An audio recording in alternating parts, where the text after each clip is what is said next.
محمد و آل محمد. اعوذ بالله من الشیطان الرجیم.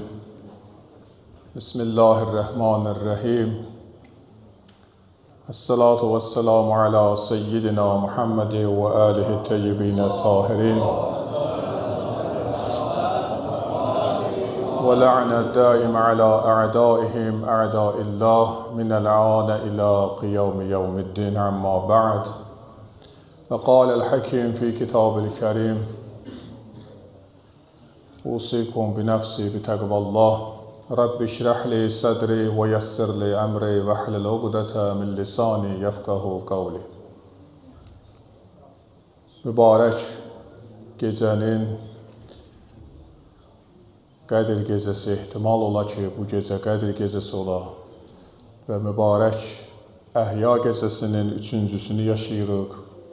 Allah ömrümüzün axır Ramazan, axır Qədir, Əhya gecəsi qərar verməsin. Və bu gecənin duasından, bu gecənin bərəkətindən, bu gecənin fəzilətindən Allah bizləri binəsib eləməsin inşallah. Bu üçüncü gecə bilirik ki, hər birimiz bu gecə müqəddərat həll olunan gecəsidir. Keçmişimiz qaldı keçmişdə, gələcəyimizin, qarşıda gələn illərimizin, taleyimizin məsələsinin həll olunan gecələrindən biridir. Allah Müteal bizi o qədər sevir ki, bizim üçün vacib əməllərlə yanaşı, o əməllər ki var, onların içərisində bir vacib qədər böyük bir savablarla dolu olan günlər və gecələr təyin edib. Və bizim üçün böyük fürsətlər yaradıb. Və o fürsətlər bizim dünya və axirətimizi həll edir. İnsanlar var dünyada yaşarkən, hər bir insan dünyada arzu və istek üzərində həyatını qurur.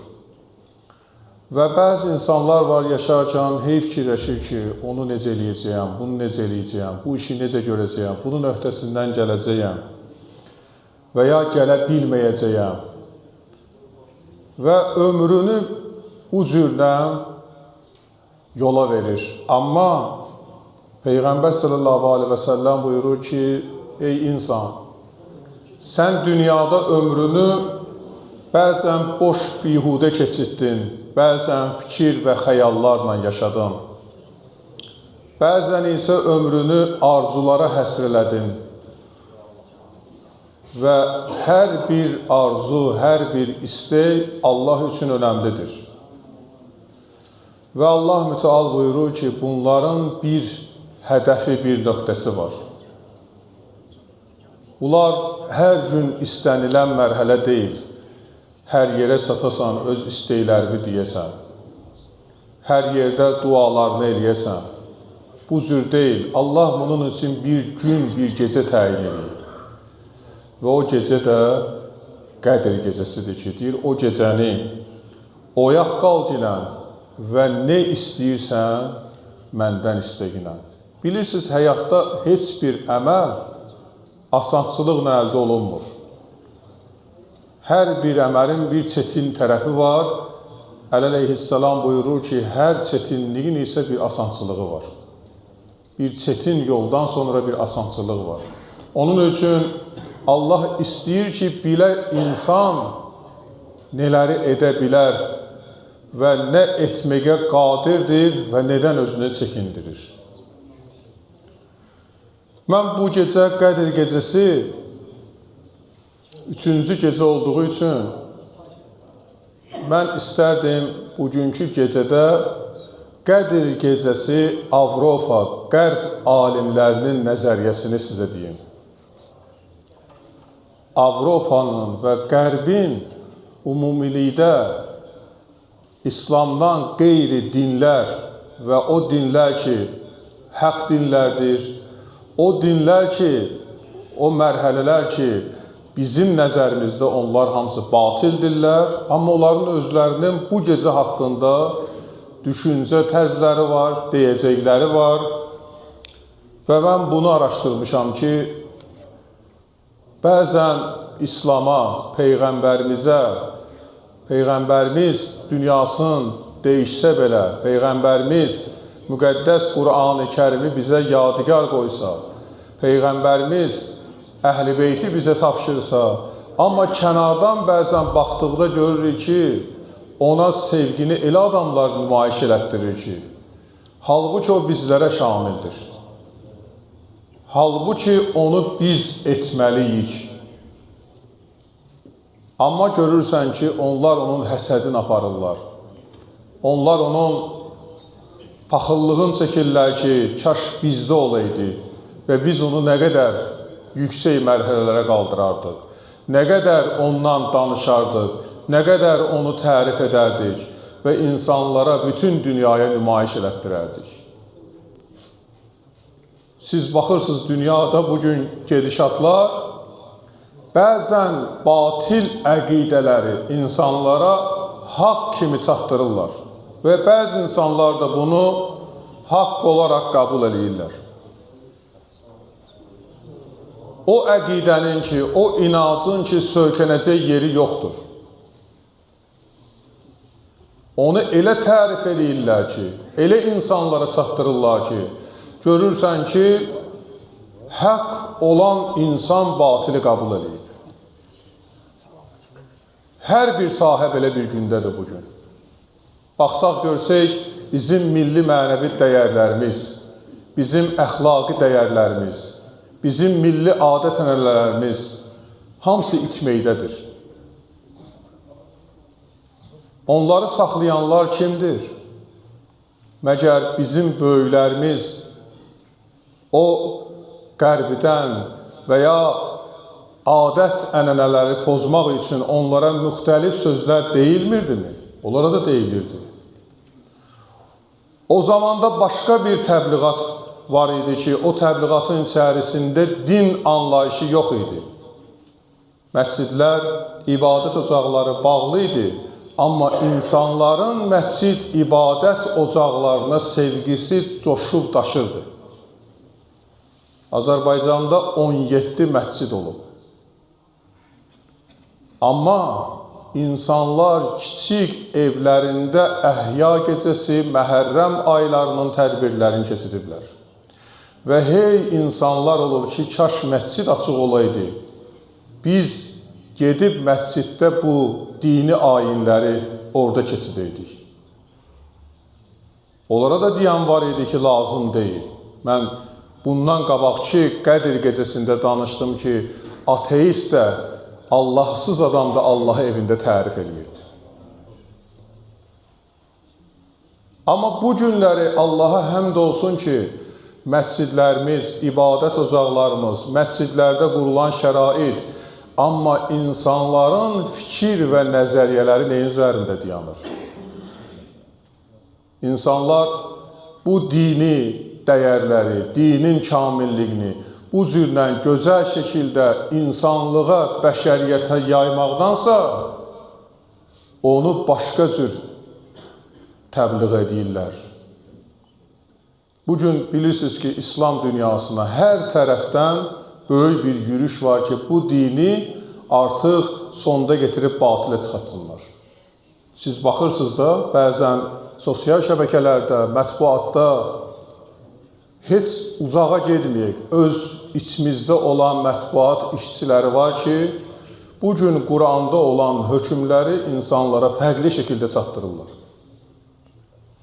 Allah Quranda buyurur ki, Nur surəsinin 30-31-ci ayəsində qadınların başlarında hicabı onların hayası və abrıdır və qadınlar başlarına hicab örtməlidirlər.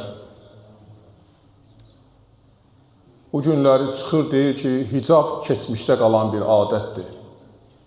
Hicab mövzusundan insanları uzaqlaşdırmaq lazımdır. Biz keçmişə yox, gələcəyə baxışla getməliyik.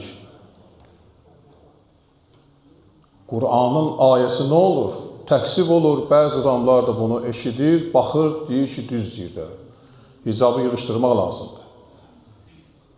Sonra necə deyirsən, Allah və onun Peyğəmbəri və Quran.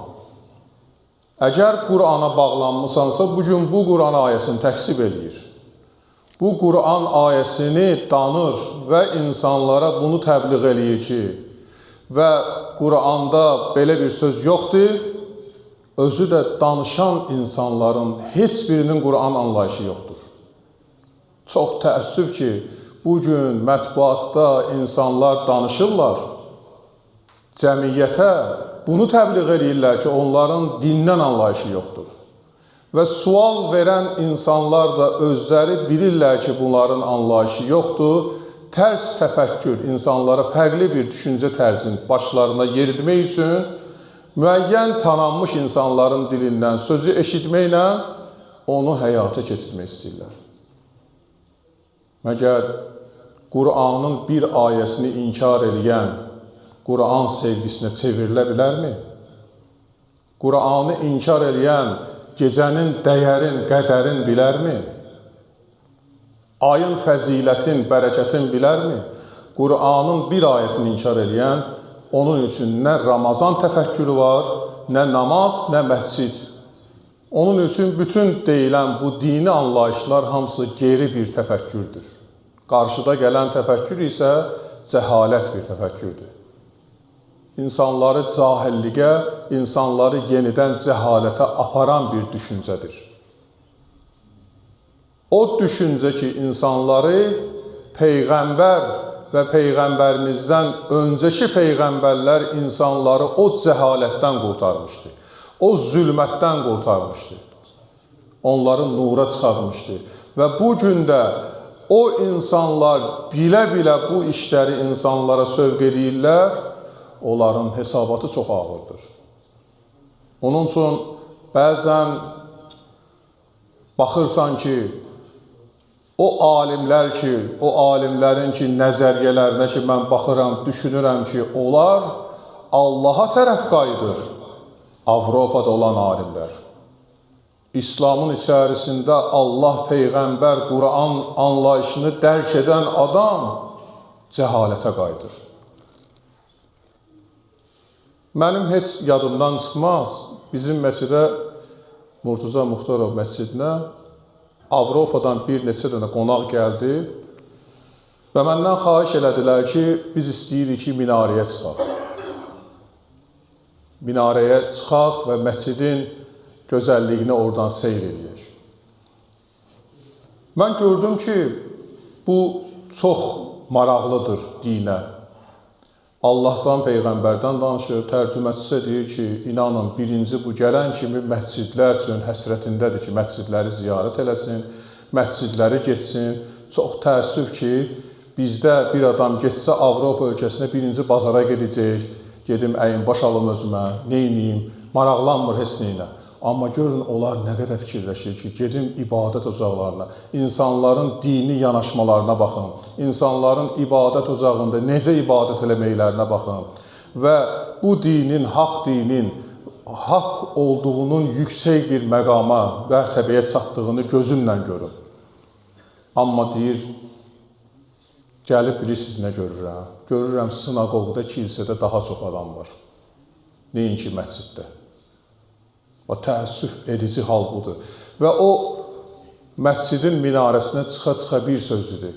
Dedi, müqəddəs Quran gözəlliyi, ayələri o qədər ki, elə bir mən Quranı oxuduqda böyüyümdən, atamdan, anamdan aldığım nəsihətlər ki var, onlardan da yüksəyini mən Quranda görürəm.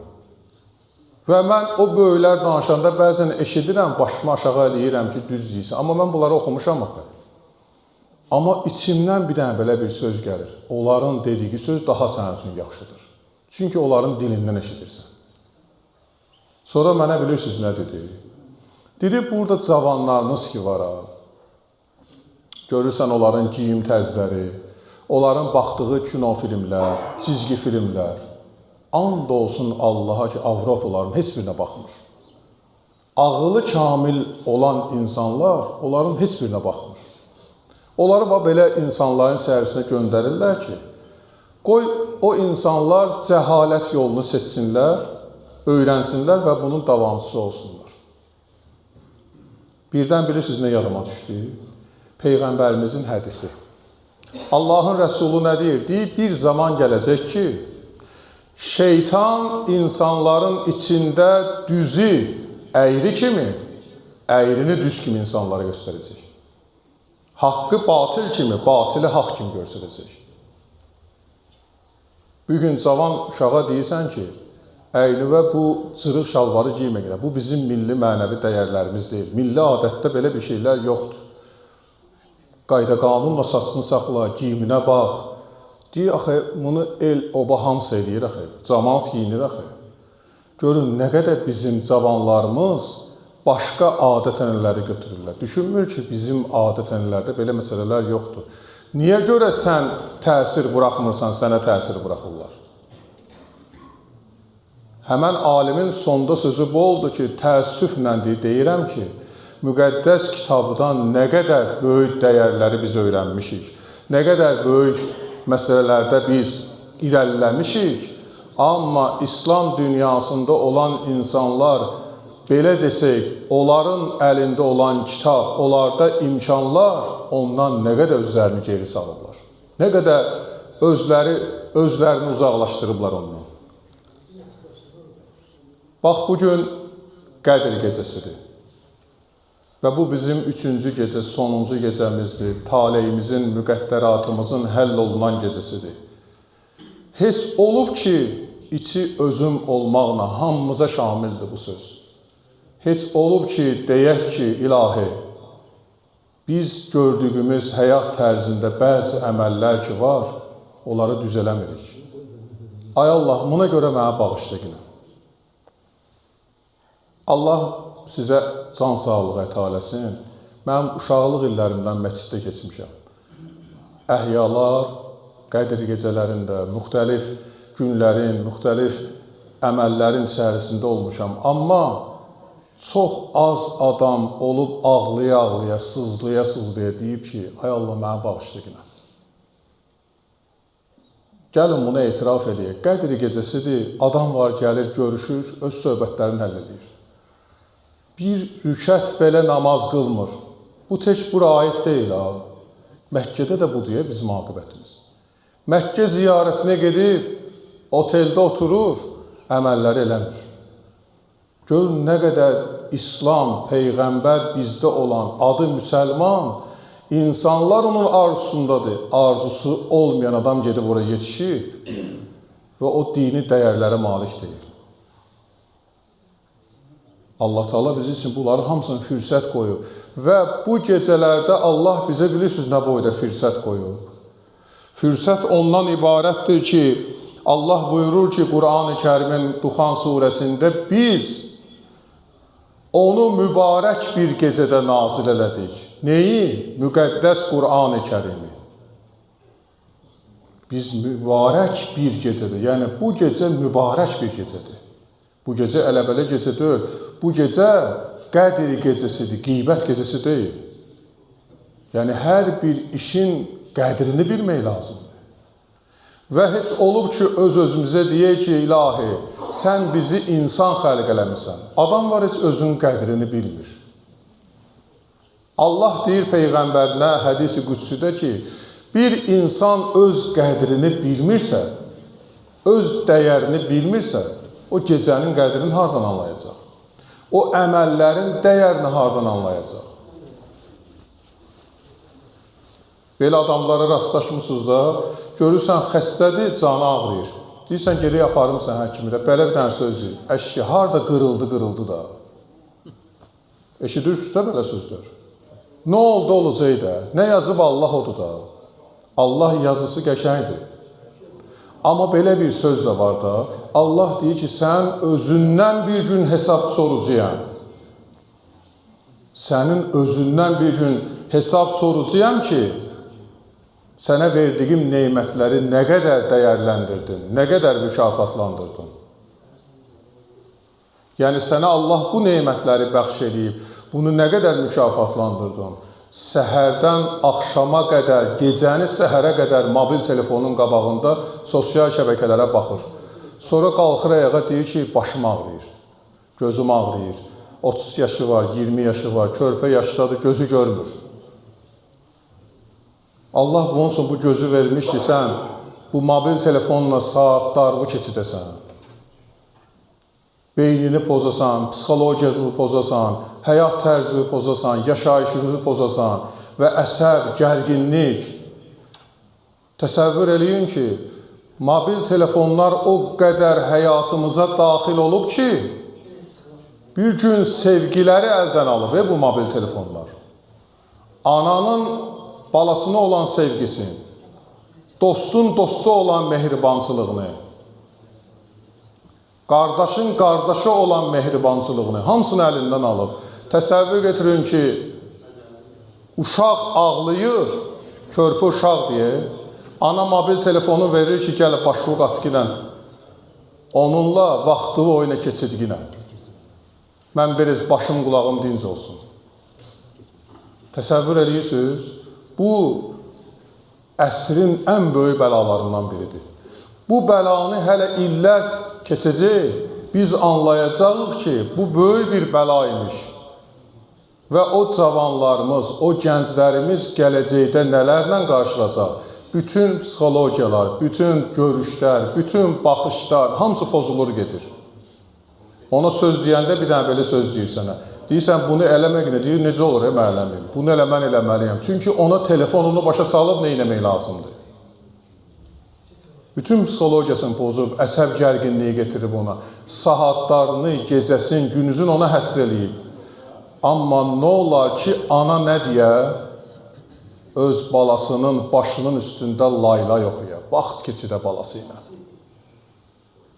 Ona öz sevgisin, öz nəvazişini göstərən. Allah rəhmət eləsin, Əllamə Təbətəbai, böyük müdrik alimlərdən olub. Müfəssir alimi olub, Quran bilicisi olub, Quran təfsir elmini, şirinliğini bilib. Bilirsiniz nə deyir axırda? Ömrünün son anlarında deyirlər ki, ey ustad, sən bu qədər ali bir rütbəyə qalxdın, yüksəldin. Hələ bu günləri də Quran tərcümə, təfsir eləyənlər onun kitabına müraciət edirlər. 20 cilddən ibarət Təfsiril Mizan əsəri kimi böyük bir əsər yazır. Bismillahirrahmanirrahimdən bir kitab yazır və sonra saatlarla danışır. Saatlarla, yarım saatı, 40 dəqiqə yox ha. Saatlarla danışır. Müridlərdən biri baxır ona bir dənə belə söz deyir. Deyir, ustad, maşallah deyəsən, biz Bismillahın bütün incəliklərini səndən öyrənə bildik. Baxır, təbəssüm edir. Deyir, mən neyi demişəm hələ siz öyrənəsiniz? Hələ mən söhbətə giriş eləmişəm, ön söz demişəm. Hələ mən nə danışmışam siz öyrənəsiniz? Görün, bu kitabın incəliklərin bu adam necə bilib? Necə dərinlikləri bilib? Bilirsiniz nə deyir? Ömrünün axır anında nə deyir? Deyirlər, ustad, ali bir zirvəyə yüksəldin, bunun səbəbi, illəti nədir? Deyir, mənim anam, diqqət edin, anam beşiyimin başında laylay çalıb. Lə iləhə illallah deyib, mən belə yatmışam. Anam mənə süd verəndə Bismillah deyib. Məni yuxudan aylanda, 80-əndə Bismillah deyib. Var idi də belə analar. Bizdə də belə analarımız var idi. Bizi də belə analar böyüdü. Allahu Əkbər deyib qorxanda mənə. Və mən Quran-ı Kərimi 5 yaşında incəliklərini başlamışam. 6 yaşında oxumağa öyrənməyə. Və o vaxtdan bu qədər mərhəliyə qədər ali bir rütbələrə. Yəni, o Qur'anı sevdirən mənə kim olub? Mənim anam olub. Mənim böyüyüm olub. Hər bir əməl valideynlərin üzərində böyük yanır. Burada əksəriyyətimiz valideynik. Peyğəmbərimiz bilirsiniz nə deyir? Peyğəmbər deyir ki, bax bu gecənin bir dənə fəziləti var. Peyğəmbər deyir ki, nə çox valideynlər var ki, evladı dil açanda, söz deyəndə ona Bismillahirrahmanirrahim kəlməsini öyrədə. Peyğəmbəri bu sözün deyəndə Əbazər baxdı, dedi, ya Peyğəmbər, bu sözü öyrədənin nə qədər savabı var? Baxdı Peyğəmbərimiz dedi, ey Əbazər, onun öyrədəni Allah bağışlayar. Bütün təqsiratından bağışlayar. Dedi, Allah bağışlayar.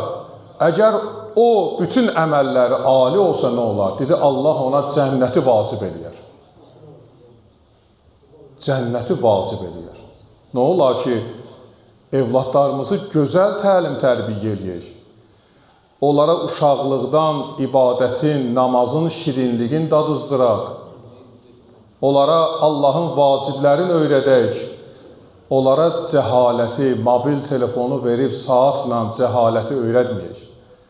Biz onlara qayğı çəkək, sevgi üzərində onların həyatını quraq və onlara öz sevgimizi nümayiş elətdirək. Və bunu eləsək, gələcək neslin aqibəti gözəldir. Əgər bundan uzaq olsaq, bəli, böyük bir cəhalət gözləyir və eşidirsiniz də ki, dinsizlik, əqidəsizlik günü-gündən artır. O yoxdur, bu yoxdur deməklə, adət-ənənələri pozmaqla, bunu bu cür eləməyək, keçmişdəkilər səhv eləyib, onlar düz eləməyib, bunu düz eləməyib, nəticələrin sonu ağır gözlənilir. Və sonra nə olacağın hamısı bəllidir.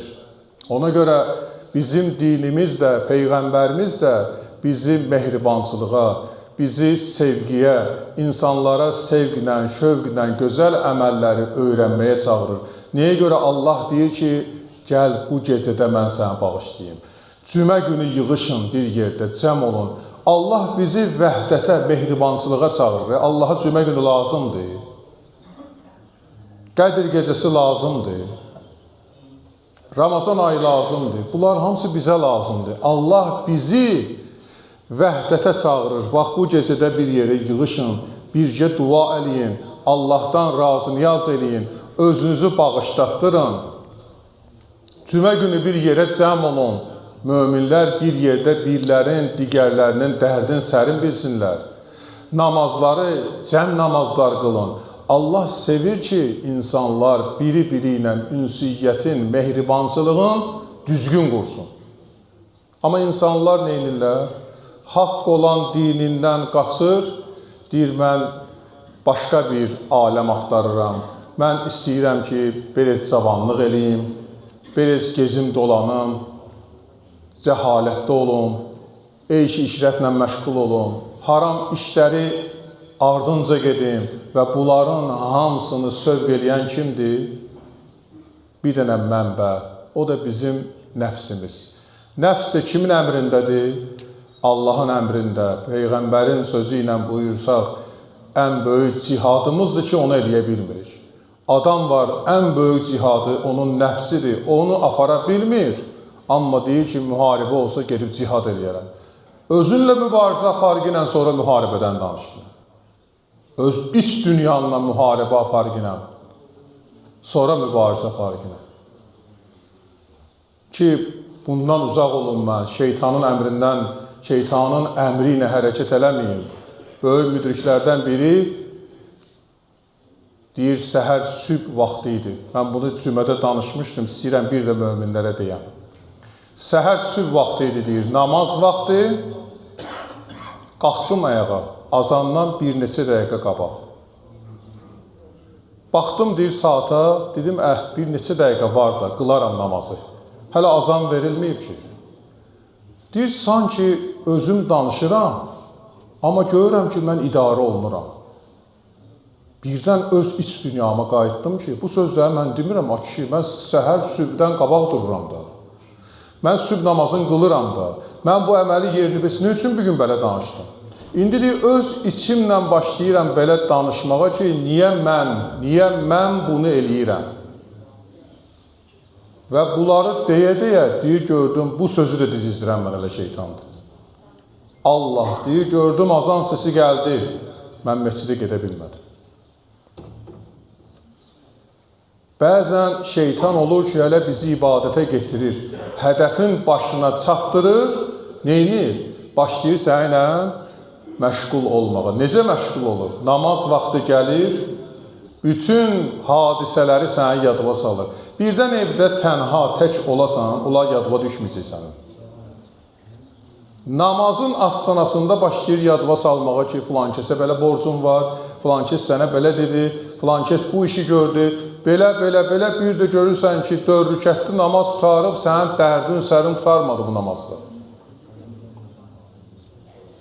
Baxın, görün ki, nə qədər mübarizə aparır və şeytan insanın ki, nəfsin cilovlayıb və nəfsini ki, əlinə alıb, namaz qılmaq önəmli bir məsələdir.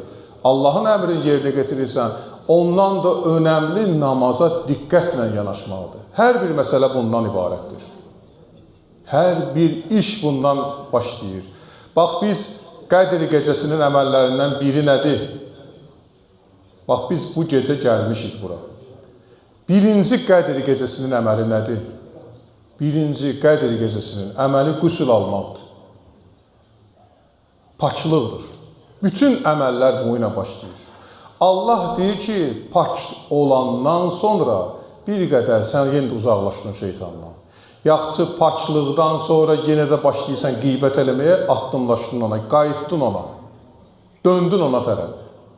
Dəstəmaz alıb ibadətə gəlirsən, dəstəmaz alandan sonra oturub deyir, filan kəs mənə belə dedi ya, yox, mən deyən ki, namazımı qılım, o ilə varam elə. Baxıb görsən ki, şeytan o ilə öz işini görür ha. Heç sanki elə bir dəstəmaz almır. Elə bir mübarizəsini aparır bununla və bu adam dərk eləyə bilmir. Eşitmişsiniz bir adamla dava eləməmişdən qabaq desin Allah şeytanı lənət eləsin. Yox, bu sözü demirlər. Dava olunur, döyülür adam, vurulur adam, qutarandan sonra deyir Allah şeytanı lənət. Bunu əvvəldən deyirdin də. İşvi görmüsən, deyirsən Allah şeytanı lənət eləsin. İnsan hər bir əməlin əvvəlində gərək bu işlərə diqqət eləyər. Ona görə mən bir neçə dənə məsələni deyəcəyəm ki, Avropa alimləri, Mike Kalans adlı bir Avropa alimi deyir ki, İslamın dəyərləri o qədər böyükdür ki, o dəyərlərin içərisində müqəddəs Qur'an-ı Kərim insanlıq üçün bir nümunə meyyarıdır. Təəssüf olsun ki, adı müsəlman olanların, insanların əməlləri onunla göstərilmir. Bəzən nümayiş elətdirə bilmirlər İslamı. Bəzən də İslamı başqa tərzidə. Allahın buyurduğu vacibləri vacib kimi yox. Sanki bu bir hökmdür. Edə bilərsən də, etməyə də bilərsən. Amma Allahın hökmünü yüngül yanaşırlar. Bizə təsir edici odur ki, kaş bu Həzrəti İsa'nın qanunlarında baş verəydi. Həzrəti İsa ruhullah bunları deyəydi və biz onu nə qədər böyük bilib dahiləşdirərdik. Təəssüf ki, İslamın dəyərlərində böyük liderlər var, böyük alimlər var. Onlar bunu nümayiş elətdirib sərgiləyirlər. Mən çox sevinirəm ki, hələ Peyğəmbər simalı dini dəyərləri bilən insanlarımız, yaşadanlarımız var. Amma onları baxıb nümunə götürənlərimiz çox azdır. Və Peyğəmbər sallallahu aleyhi və səlləmin əxlaqi dəyərləri isə nəinki İslam dünyası üçün, bütün bəşəriyyət üçün bir meyyardır. Görün, Avropa aliminin fikrinə bax. Deyir, nəinki ya, İslam üçün, bütün insanlıq üçün böyük bir meyyardır. Peyğəmbərin əxlaqi dəyərləri. Peyğəmbərimizin bir səhabəsi var idi, Əbu Dahdah adlı. Peyğəmbər sallallahu aleyhi və səlləmi hər zaman yanında yer tutan bir səhabə idi. Bu səhabənin işi bundan ibarət idi ki, Peyğəmbərimiz məscidə gəlməmişdən qabaq Peyğəmbərə ilk öncə gələrdi, Peyğəmbəri qarşılayardı, salam verərdi, Peyğəmbərin canamazın, Peyğəmbərin o ibadət elədiyi yeri, səliqə səhmanına baxardı. Peyğəmbər məscidə daxil olanda Peyğəmbərə salam deyərdi. Peyğəmbər bu səhabəni görəndə hər zaman sevinərdi ki, bu işdən, gördüyü işdən böyük bir sevgi, böyük bir həzz alır.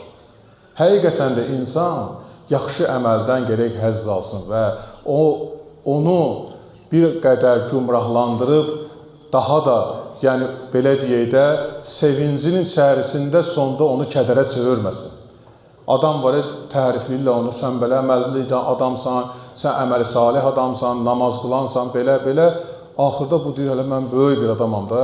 Sanki özünü yüksəkdə bilir və başlayır bəzi əməllərdən neynəməyə, yayınmağa.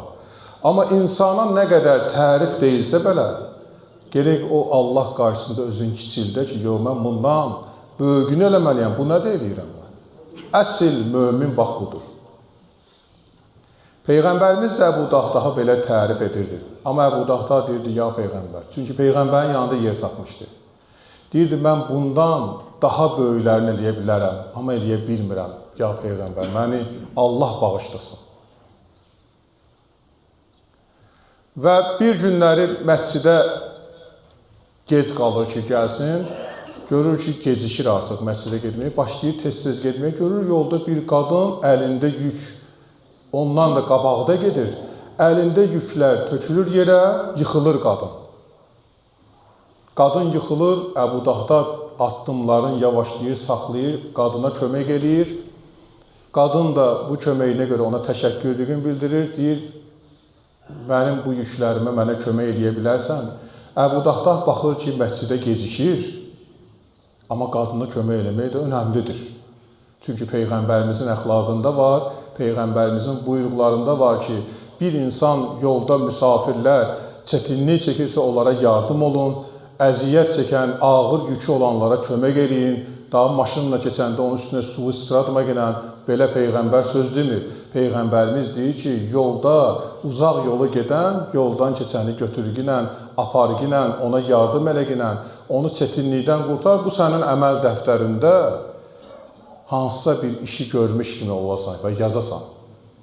Əbu Dahda baxır, belə qadına yardımcı olur, kömək eləyir və o qədər adam var da, məsələn, Allah heç kimi başsız eləməsin, böyüksüz eləməsin. Allah, yəni, hər bir valideynlərimizə, böyüklərimizə can sağlığı versin, keçənlərimizi qəni-qəni rəhmət eləsin.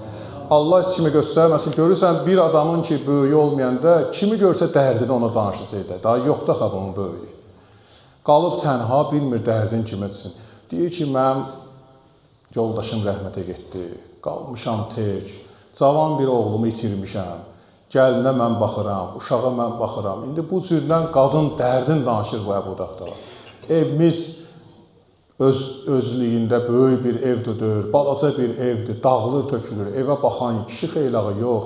Bu cürlə qadın başlayır dərdində, bir gün bilmirəm, bu yükü aparım, yeməklərini aparım, uşaqlara baxam. Yəni, hamısı mənim üstümdə qalıb, Əbu Dahda o qədər bu qadının dərdini eşitdikcə yaşayır. Adamlar var ya, belə dərdi yaşayır, özünküləşdirir onu. Və gözündən yaş tökülür, ağlayır. Gəlir mənzil başına çatdıqda qapını döymək ədəb-əxlaq qaydalarındandır da. Yükləri vermək üçün qapını döymədən, qapını açır ki, yükləri qoysun, görür ki, həmən evin, həmən o evdə yaşayan, həmən bu qadının gəlini həyətdə başında örpəyi, hicabı yoxdur. Necə ki, baxır belə, başını salır aşağı, deyir, Allah, mənə əff elə günə, məni bağışla günə. Qadına da təşəkkürlüyünü bildirir, uzaqlaşır, deyir, ey ərəb, kimsən sən, mənə belə kömək elədin. Sənin bir adını bilim, deyir, mən elə bir ərəbəm, günahkar bir ərəbəm. Və gəlir Nur dağına yetişir, başlayır Allahla razı niyaz etməyə. Peyğəmbər məscidə daxil olur, görür ki, Əbu Dahda yoxdur. Xəbər alır ki, niyə Əbu Dahda yoxdur məsciddə?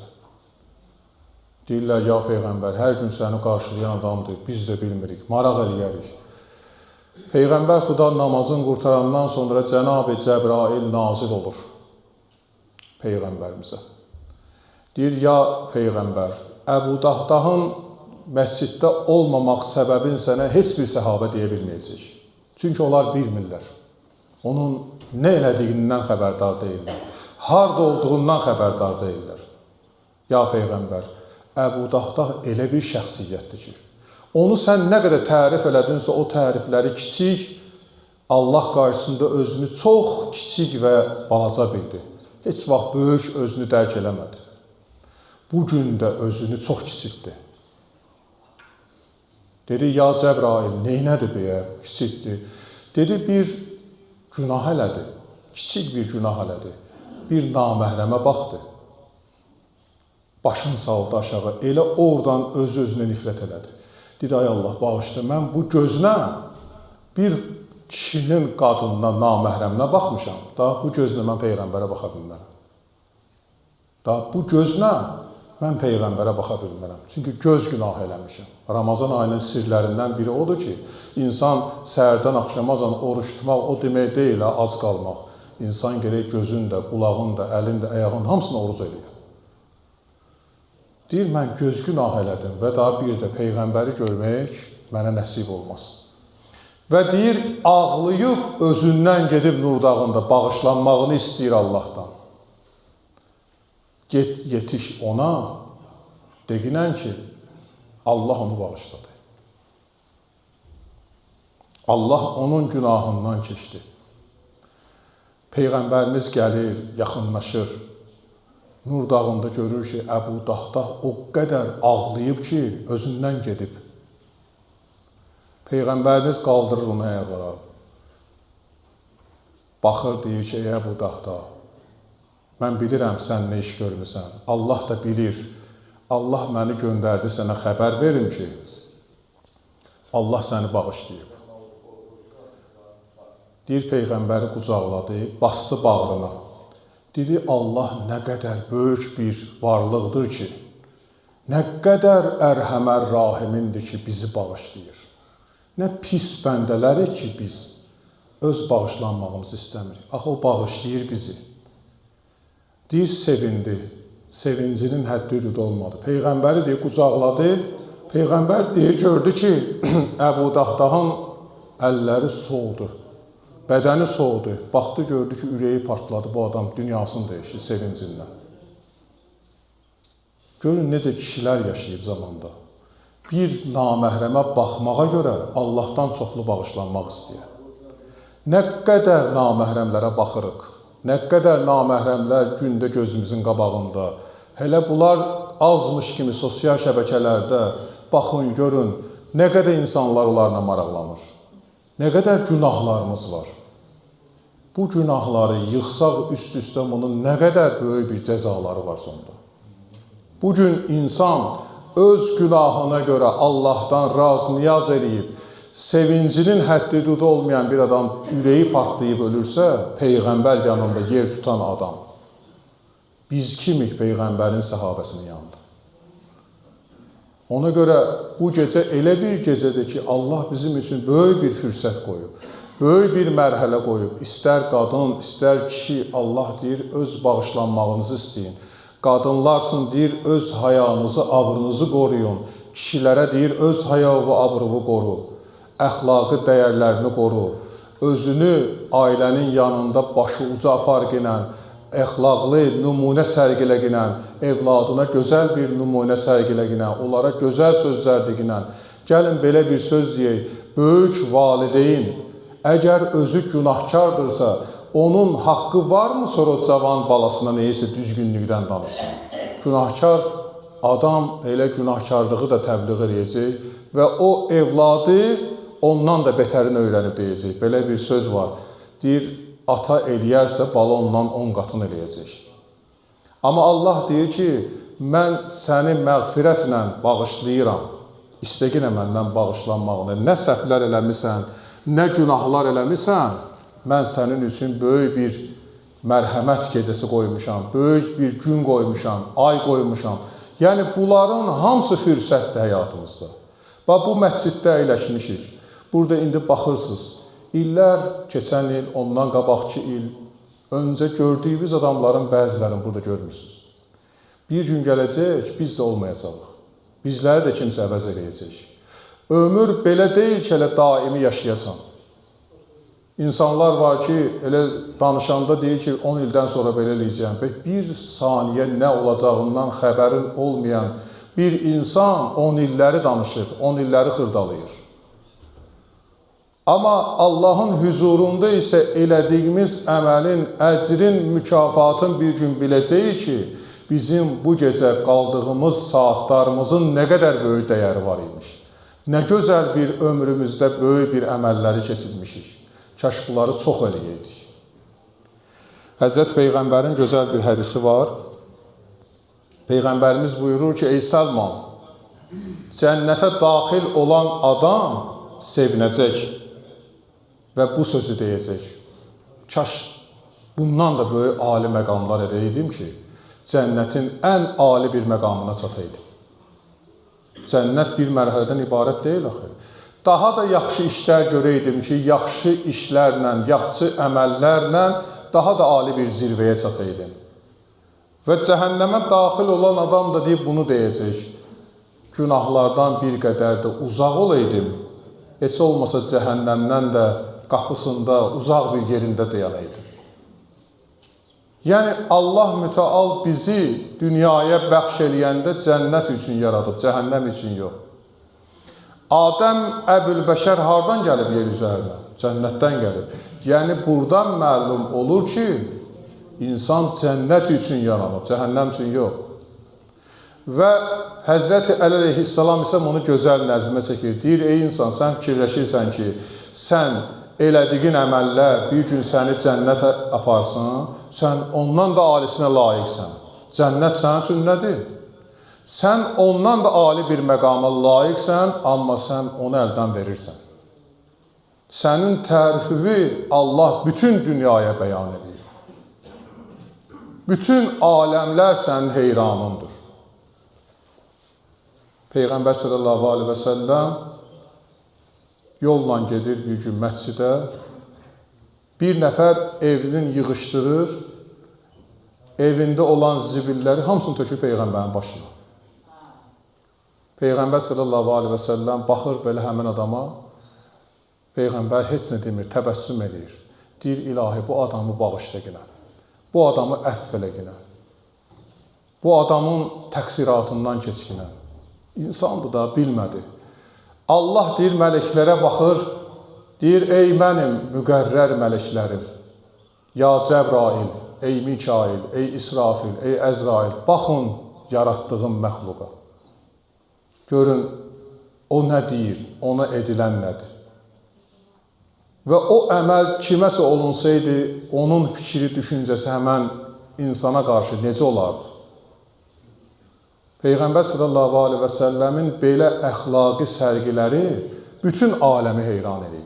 Nə qədər belə Peyğəmbərimizdən danışmaq olar? O qədər əxlaqi dəyərlərə malik edir ki, Allah onun əxlaqın sonunda Qur'anda deyir. Heç bir Peyğəmbər haqqında Allah tərif demir. George Mack deyir ki, Amerikanın alimidir. Deyir ki, İslamın Peyğəmbərin tərifini Allah Adəm yaradandan deyir. Belə bir adam gələcək bir gün. Siz oxuyanlar oxuyub, kino filmlərə baxmışsınız, Yusifdə, Yaqubda çəkilən kinoların hamısında baxmışsınız. Görürsən, nə deyir?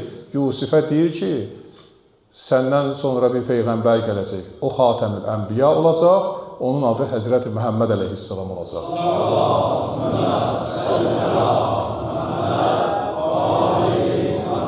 Və o Peyğəmbər bütün aləmin nura qərq eləyəcək və sizləri təsdiq eləyəcək. Sizin dediyiniz sözlər, kitablar hamısı təsdiq olunacaq onun vasitəsilə.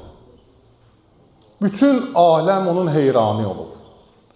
Amma o isə ömrünün 63 ilinin, 23 ilinin nübüvvət aləmində bütün saatlarını, dəqiqələrini insanlarla keçirib. Bütün ömrünü həsr eləyib insanlar üçün və İmam Hüseyn əleyhissalamın bir sözü var, deyir, gecə, bax, söz bugünkü gecənindir. Deyir, gəldim, gördüm, Peyğəmbər səcdə halında, əstəğfirullaha, ətubu iləy, ay Allah, bu adamları bağışla, ay Allah, mənim ümmətimi bağışla. Sanki deyir, bir ata evladı üçün nə qədər razı niyaz eləyər, əzizləri üçün nə qədər razı niyaz eləyər. Ondan deyir, mən artığını gördüm babamdan ki, o qədər yalvarırdı, o qədər bağışlanmaq istəyirdi. Ay Allah, bu ümməti bağışla, səhv eləyib. Gəldi bir nəfər Peyğəmbərimizin yanına, Dedi, ya Peyğəmbər, mən böyük bir günah eləmişəm. Peyğəmbər dedi, səhv eləmişsən, Allah bağışlayar səni. Dedi, ya Peyğəmbər, mən böyük günah eləmişəm. Peyğəmbər dedi, bilməmsən, səhv eləmişsən, bəkdən danışma, Allah bağışlayar səni. Dedi, ya Peyğəmbər, istəyirəm günahımı danışım. Peyğəmbər dedi, xeyr, istəmirəm eşidim. Adamlar var, belə, günah eləmişsən, nə eləmişsən, o qaldı da, keçmiş qaldı, keçmişdə. Sonra gəlir, oturur, deyir, yadıma gəldi ki, Slavoskada belə yiyib içirdik, orada bunu eləyirdim, Moskvada bunu eləyirdim. Ki, sən neyvə lazım bunları deyirsən. Keçdi də, onlar qaldı o keçmişdə. İndi onları yada salmaqla neyi bir uz elətdirmək istəyirsən, neyi göstərmək istəyirsən? Yəni, fikrin var, yəndə qaydasan oraya. Ya bu gün imkanların yoxdur, onu eləyə bilmirsən. Yəni, onlar keçdi, onlar qaldı keçmişdə, bugün daha onları yadından çıxar. Bugün yeni bir dünyanın adamısan, bağışlanmış bir dünyanın adamısan və o mərhələdə özünü saxla yenə. Peyğəmbər də deyir, istəmir bunu eşitsin. Axırda qalxır Peyğəmbərin yanına, deyir, ya Peyğəmbər, deyirsən Allah bağışlayır, Allah mərhəmətlidir. O kişi bir qulaq as, mən nə deyirəm də, mənim elə bir günahım var ki, o günahı mən inanmıram, nəuzubillah, Allah bağışlasın. Peyğəmbər deyir, qalxdı ayağa, bilirsiniz ki, Allaha qarşı artıq söz demək olmaz. Peyğəmbər dedi, əstəğfirullah elə. Başladı ağlaya-ağlaya Peyğəmbər onun yerinə əstəğfirullah eləməyə. Dedi, ya Peyğəmbər, mən istəyirəm edeyim sənə günahımı. Cahil adam idi. Bilirsiniz ki, Peyğəmbər o ərəblər ki, bədəvi ərəblər, vəhşi ərəblərə Peyğəmbər din başa salıb. Təsəvvür getir, yazmaq, oxumaq, dini dəyərlərə malik olmayan adamlar, belə deyək, mədəniyyəti olmayan adamlara mədəniyyət getirib. Deyir, baxdı belə, dedi, ya Peyğəmbər, mən bilirsən nə iş görmüşəm, bəlkə sən də məni indi qoymazdın burada oturum. Dedi, istəmirəm eşidəm. Dedi, mən adamların cəsədlərini qəbirlərdən çıxadıb, Allahın bəyənmədiyi heyvanların qabağına atıb yedizdirmişəm. İnsanların ölülərini belə bir hala salmışam. Peyğəmbər baxdı, dedi, əstəğfirullah Rəbbi və ətub ileyh. Ay Allah, bağışla bu adamı. Cənab-ı Cəbrail Peyğəmbərimizə nida elədi. Dedi, ya Peyğəmbər, deyin ona ki, özü bağışlanmağını istəməsə, dünya əzabı çox ağır olacaq onun üçün. Axirət öz yerində. Dünya əzabı var onun üçün. Peyğəmbər deyir, ağladı, dedi ki, get, Allahdan bağışlanmağını istə. Necə oldu sən bu əməldən çəkindin? Necə oldu bu işdən sən əl götürdün? Dedi, ya Peyğəmbər, bilirsən necə oldu? Bəs mən deyirəm ki, mənim günahım böyükdür. Dedi, necə oldu? Dedi, bir cavan gəlin idi, dünyasını dəyişmişdi. Onun cəsədini çıxadıb heyvanların qabağına atanda, cəsəddən belə bir dənə səs gəldi. Allah səni rüsva eləsin. Məni sən biyabır elədin. Rüsva elədin məni. Qorxumdan bilmədim neynim. Bütün bədənim lərziyə gəldi və mən bu işdən əl götürdüm artıq. Və bu, məndə böyük bir qorxu yaratdı. Allahın Rəsulu buyurur ki, o cəsədin sahibi bilirsən kimdir? Dedi, yox. Cənab-ı Cəbrail dedi ki, o, ya Peyğəmbər, Peyğəmbərlər silsiləsindən olan bir şəcərənin xanımıdır. O, dünyadan gedəndə uşağı dünyaya getirdi, özü dünyasını dəyişdi. Arzuları qaldı və o uşağın nəticələrini fikirləşə-fikirləşə özü ürəyi sıxıldı və ömrü tamamlandı. Allah da deyir, onun cəsədini hörmətlə, izzətlə dəfn eləyənlərə razı-niyaz olundu, amma deyir, belə hörmətsizliyi Allah onu sonda dilə getirdi ki, səni Allah rüsva eləsin. Mənim onsuz da arzularım bu dünyada qalmışdı. Gəldi, deyir, yetişdi. Peyğəmbərin ona öz sözlərini deyir, istiğfar elə, bağışlanma. Gəldi, yetişdi 1 gün, 5 gün, 40 gün, 50 gün. Axır o yerə gəldi, çatdı ki, bu adam xəstəliyi tapdı. Başı əsir, bədəni əsir, əli əsir. Bu qorxu onu belə bir hala salır. Allah heç kimə göstərməsin. Belə bir dəhşətli bir hala salıb, razı-niyaz eləyə bilmir, söz deyə bilmir, dili söz tuta bilmir. Peyğəmbərimiz gəldi, baxdı belə, dedi, gör sənin öz elədiyin günah səni hansı bir aqibətə saldı. Gör nə qədər sən Allaha qarşı üsyan eləmisən. Nə qədər insanlara hörmətsizlik eləmisən. Dedi, ya Peyğəmbər, Allah məni bağışlayır, deyir, Allah bağışladı, amma bir gün əməlin hesabını verəcəksən. Allah ərhəmər rahimindir. Gördüklərinin qarşısında isə bir gün hesab var və onun hesabını verəcəksən. Onun üçün bizim hər birimizin əməllərimiz var ki, gizli, onları biz özümüz bilirik və onların bəzilərini düz eləmirik. Namazın birin vaxtında qılırıq, birin vaxtında qılmırıq. Namazın vaxtında qılmamağın bilirsiniz nə qədər böyük məsuliyyəti var. Nə qədər böyük bir hesabatı var. Niyə tənbəllik elədin? Yemək vaxtı gələndə gecikdirmirdin. Evi, aləmi qatırsan bir-birinə ki, tez yemək hazırlayın məz. Necə oldu namazı verdin fota? Ramazan ayının orucunu tutmursan, səfər hökmünü ortada eləyirsən və yaxud orucdan yayınırsan və oruç tutulmursan, xəstəsən, xəstəliyin hökmü o demək deyil ki, hər adamın yanında yiyib içəsən. Orucluğun ehtiramını saxlamırsan. Bunların hər biri baxsaq, saydıqcan qurtarmaz və bunların hər birinin hesabı bizim üzərimizdədir. Ona görə də bizim bugünkü gecədən Allaha böyük razı niyazımız, böyük istəyimiz bu ola ki, ilahi, sən öz istədiyin bəndələr kimi mən bəndə olum. Və mən elə bəndə olum ki, cəmiyyətə, gələcəyə yaxşı şəxsiyyətlər formalaşdırmaqda mənə yardımcı ol günə. Evladlarımı, gələcəyimi yaxşı insanlar kimi formalaşdırım və onlara düzgün təlim-tərbiyə eləyim.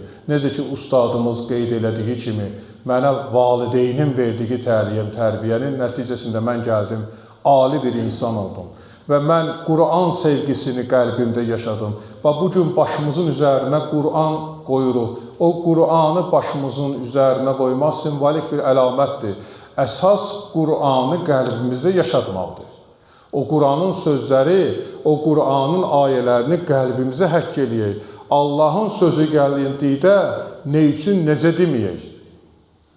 Allahın hökmü gəldiyində ki, Allah Quranda deyir, oğurluq etmək olmaz, haram işlərdən əl çəkinən, zina etmək olmaz. Yox, o dövrə aid idi də bu. O dövrdə ərəblər özlərini düz aparmırdılar. Onun üçün içki içmirdilər. Allah Peyğəmbərinə deyib, bunlar içki içir, işçi də bunları bitər edir, özlərini apara bilmirlər. İndiki daha biz müasir dönəmdə, yox, belə deyil. Allahın hökmü Peyğəmbərdən qiyamətə qədər davam edəcək. O 1 saatsin, 10 ilsin, 5 ilsin deyil, qanun deyil ki, gündə bir cür dəyişsin. Allahın qanunu qiyamətə qədərdir. O dəyişilməyən bir qanundur. Bütün insanlara şamil olan qanundur. Və o Qur'an-ı Kərimi ki, başımız üzərinə qoyuruq ki, ilahi, nə deyirsən baş üstə. O hökmlərə biz baş əyirik, baş üstə deyirik. Amma sonra ki, Qur'anın sözlərinə bihudə yanaşanda Allah deyir, nümunə getirəcək. Burada çəkilişlər var. Bunlar hamısı qalır tarixə. İllər keçəcək, baxacaq. Allahın da belə çəkilişləri var. Bir gün ortaya getiriləcək ki, Quranı başının üstündə qoyurdun, özün tam başqasını danışırdın. Bəs Quranı başının üstünə qoyurdun, deyirdin, bu hökmlərə mən başımla cavab verirəm, bunlara hökmlər mənim üçün qanundur, amma sonra tərsinəsini eləyirdin. Tam fərqli bir fikirlər eləyirdin. Allah deyir ki, oruç tut, Allah deyir, filan əməl elə, filan əməldən çəkin, əksinəsini eləyirdin. O nədir, bəs bu elədiyin nədir?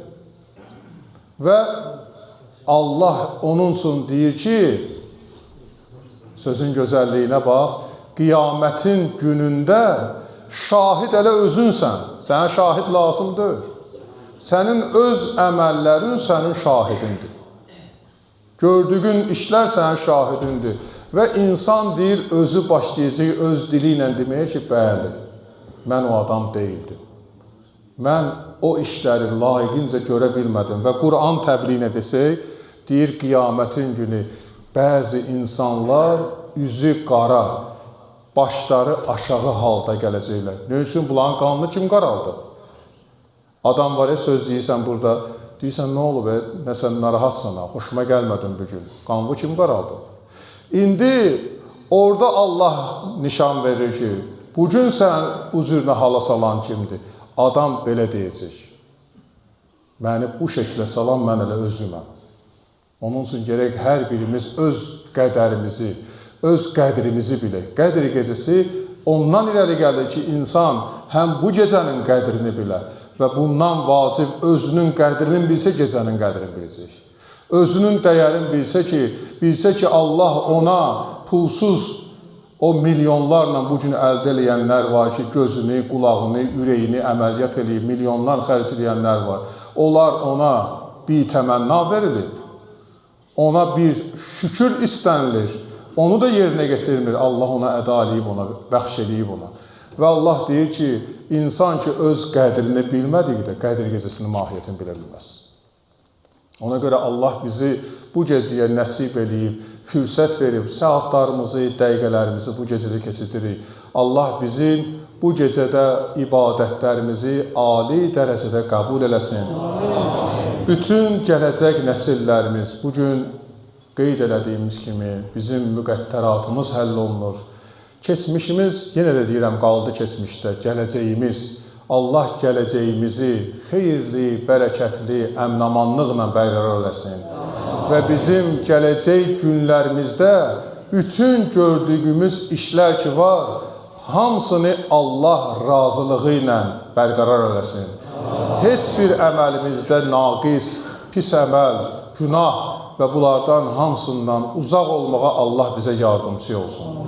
Və bizim bütün arzu istəklərimiz, bizim diləyimiz Allahdan budur ki, ilahi bizim bütün işlərimizi, əməllərimizi sən bəyəndiyin təqdirdə qərar verginə.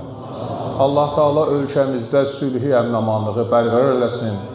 Vətənimizin suverenliyi uğrunda canlarını fəda eləyən şəhidlərimiz ki, ən ali rütbədədirlər. Allah onların məqamın Həzrət İmam Hüseyn ağa ilə məhşur eləsin inşallah. Şəhid ailələrinə, qazilərimizə, qazi ailələrinə Allah səbir versin inşallah. Hər birimizə Allah səbri, təmkini nəsib eləsin inşallah. Sıxıntı, əsəb, gərginliyi Allah bizdən uzaq eləsin. Gələcək nəsillərimizi Peyğəmbər əhl-i beytinə layiqli şəkildə qərar versin inşallah. Və biz bilirik ki, elə cavanlarımız, gənclərimiz var ki, onlar bugün elm dalıca dünyanın hər bir yerinə gedirlər, elm öyrənirlər, oxuyurlar. Bu gözəl bir əməldir, xoş bir əməldir. O uşaqlarımız ki, o cavanlarımız ki, müxtəlif ölkələrdə gedib elm alırlar, oxuyurlar və gələcəyi xilaskarlığına yetişdirmək üçün Allah onları tezliklə elmi, ali dərəcələri alıb öz ailələrinə qovuştursun. Xudavənd aləm əsgəri xidmətdə olan qardaşlarımızı sağ-salim ailələrinə qovuştursun. Pərverdigar aləmə and verək öz əzəmətinə. Bizi, bütün dualarımızı, ibadətlərimizi bu gecədə qəbul olunmuşlardan qərar versin və zəmanə imamının zuhurun təcil eləsin. Bu dualarımızın müstəcabatına Peyğəmbər və onun əhl-i beytinin bizdən razı qalmağına 3 dənə səlavat hədiyyə edək.